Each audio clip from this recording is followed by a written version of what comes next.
में मैं आपको मैथ के जो क्वेश्चन आपके पास भेज रहा हूँ, मेरा मकसद सिर्फ ये है कि आपकी सारी बातें समझ में आ जाए और जो समस्या बच्चों को आ रही थी पिछले टाइम में कि कुछ दिख नहीं रहा था और ब्लैक बोर्ड पर दिख नहीं पा रहा था यूट्यूब की वीडियो में, तो मैं छोटी छोटी वीडियो करके आपको सब भेज रहा हूँ। तो त्रिकोणमिति समीकरण हमारे लिए बहुत महत्वपूर्ण और बहुत इंपॉर्टेंट टॉपिक है। आप लोगों ने 10वीं में त्रिकोणमिति पढ़ी होगी, उसी में इसका एक पार्ट आता है त्रिकोणमिति समीकरण। उसके कुछ क्वेश्चन तो मैं पहले 2 वीडियो में बता चुका हूँ। एक महत्वपूर्ण और इम्पोर्टेंट क्वेश्चन है, इस एक्सरसाइज से मैं धीरे धीरे आपको करा रहा हूँ। बचे हुए प्रश्न को आप एग्जाम्पल वगैरह देखकर या इनकी हेल्प से आप हल करेंगे।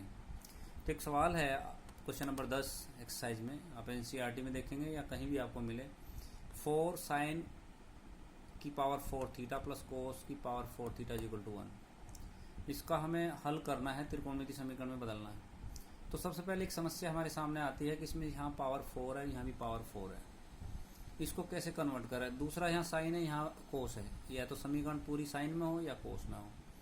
तो हम इसमें लॉजिक लगाएंगे, सोचेंगे कि हम क्या कर सकते हैं।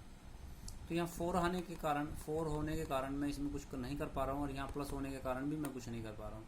अगर माइनस होता तो a plus B A minus B का फॉर्मूला बनाता। तो मैंने थोड़ा सा और सोचा कि भाई मैं इसको कोस की पावर 4 थीटा को अगर मैं राइट साइड ले जाता हूँ तो ये बन जाएगा 1 माइनस कोस की 4, यानी कि A square minus B square का फॉर्मूला। ये होता है a minus B A plus B. ये ऐसी एज इट इज रहेगा। लेफ्ट हैंड साइड को आप नहीं छेड़ेंगे, लेफ्ट हैंड साइड में कुछ नहीं करेंगे। अब आप देखिए, जहाँ 1 माइनस 1 ये था आपका 1 माइनस कोस स्क्वायर थीटा, ये हो जाता है साइन स्क्वायर थीटा। और इसे ऐसे ही ब्रैकेट में हमने रखा।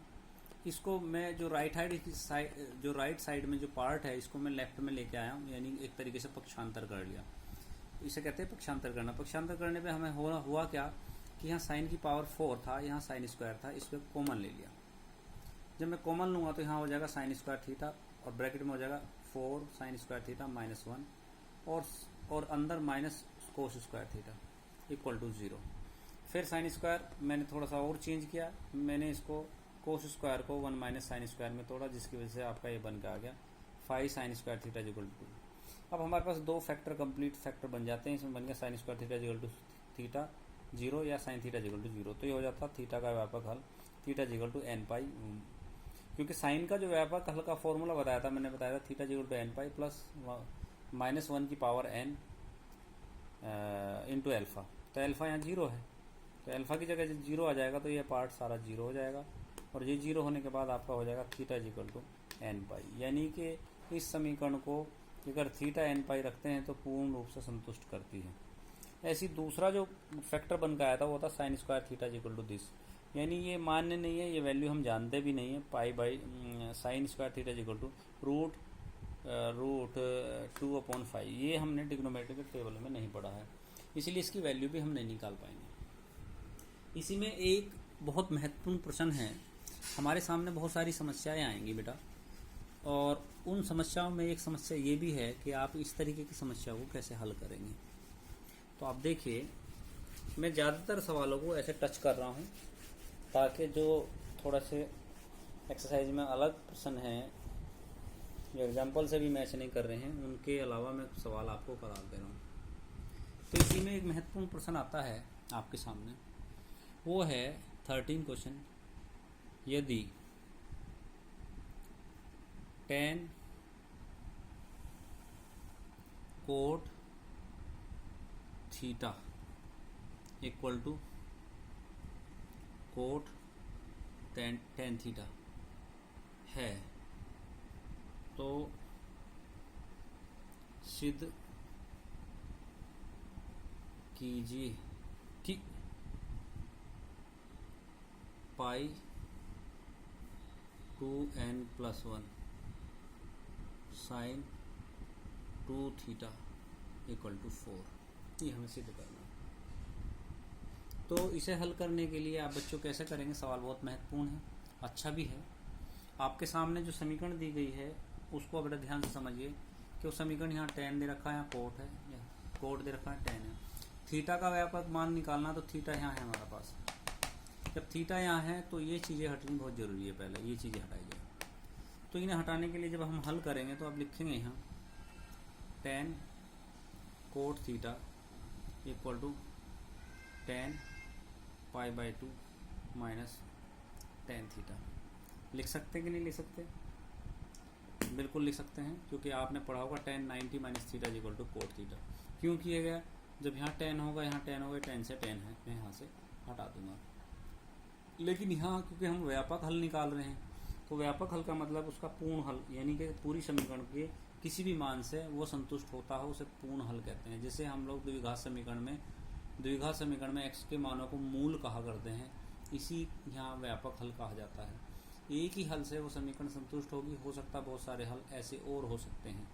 तो हमें व्यापक हल निकालने के लिए टेन को हटाने से पहले कोट थीटा टेन का व्यापक हल खोलूंगा, यहाँ होगा 2n पाई। टेन का होता है n पाई, सॉरी 2n पाई नहीं, n pi plus pi by two minus tan theta. ये एल्फा का काम करेगा, n पाई प्लस एल्फा। आपने देखा होगा बच्चों, ये एल्फा का काम करेगा। व्यापक हल मैंने तीनों चारों आपको बताए थे, और व्यापक हल के बाद ही मैंने सवाल आपको करने सिखाए थे कि इसके बाद ही आप इस तरीके के सवालों को हल करेंगे। तो आपका ये हो जाता है। अब यहाँ से टेन हट जाएगा, ये हो जाएगा cot theta equal to n pi plus pi by two minus tan theta. और ये टेन थीटा जब इधर आएगा, ये होगा tan theta plus cot theta equal to 4, इसका एल्शियम लिया, एल्शियम लेने के बाद आएगा 2n plus 1 pi by to इधर का। इसको हम लिख सकते हैं sine theta upon cos theta और cos theta upon sine theta equal to 2n pi by to.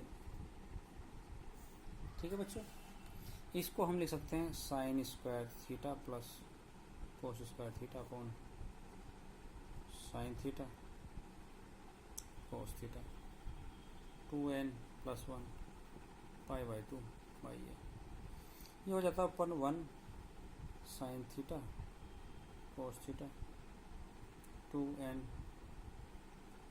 Plus 1 pi by two. अब मैं अंश और हर, यानी यहाँ ऊपर नीचे अगर 2 से मल्टीप्लाई कर दो 2 साइन थीटा, तो ये हो जाता है साइन 2 थीटा का formula 2n plus 1 pi by to.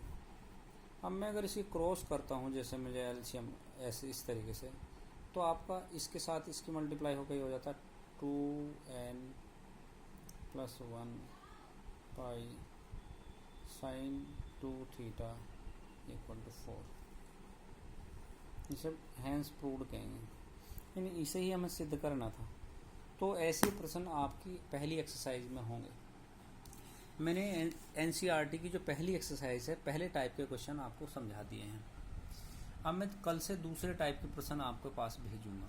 दूसरे टाइप के क्वेश्चन किस तरीके